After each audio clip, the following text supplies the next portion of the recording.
Are you a whore? Do you smoke? Do you drink? Are you currently fucking right now? Right through the head. Brilliant! Hello YouTube, welcome back. I'm Mr. Hairy Brit, that's my channel if you haven't seen me before, and today I'm going to rattle through my favourite horror film collections. Having been an 80s kid in general, I absolutely love horror films. There was nothing better than the cheesy horror film when I was younger, so I'm going to pull together a collection of my favourites and share them with you. Number 1, Hellraiser. Now this one's got stupid amounts of straight-to-video sequels, but everybody knows Pinhead and the succubuses and the weird kind of shaped golden box and everything that goes weird and evil and all the torture and it's wonderful. Number 2, Scream. I am a big Wes Craven fan, not only because of where he comes from, which is Nightmare on Elm Street and things like that, but he's just got a great sense of humour. He's also got a brilliant eye for casting, nice young talent in this one, some wonderful people like Skeet Ulrich, Neve Campbell, David Arquette. I mean, the list is hugely long. I absolutely love the Scream trilogies.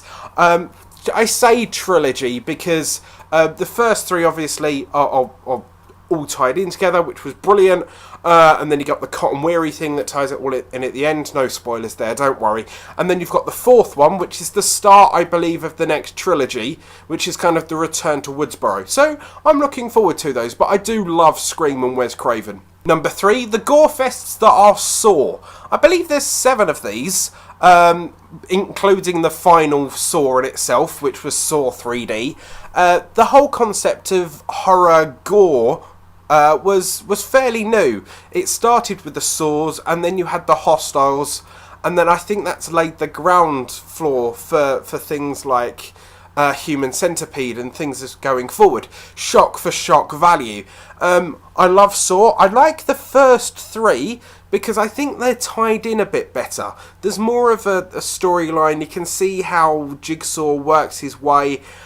Yeah, after 4, 5 and 6, I don't know, it just seemed to tail off. I think it's a different writing team as well. But yeah, I do prefer the first 3 in the Saw series. What do you think? Number 4, Friday the 13th. This was amazing as a kid. The whole idea of a giant 6-foot man running around with a fucking machete killing kids. It was brilliant. It also served for social justice. There's nothing better. Are you a whore? Do you smoke? Do you drink? Are you currently fucking right now? Right through the head. Brilliant! Friday the 13th was also part of a recent reboot, along with Nightmare on Elm Street.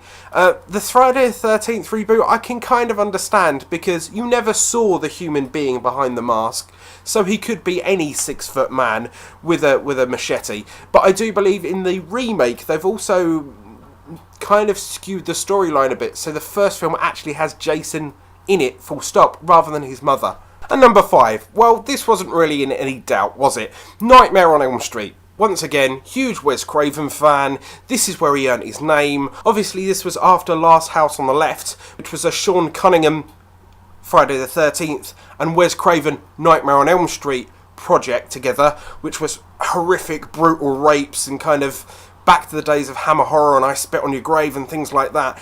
But Wes Craven started the Nightmare on Elm Street series. You get Freddy Krueger. He is the definitive horror killer. He's the green and red striped jumper. He's the knife finger gloves. He's the cheesy one-liners every time he's going to kill someone. I just absolutely love the Nightmare on Elm Street series. I've still got them all on DVD.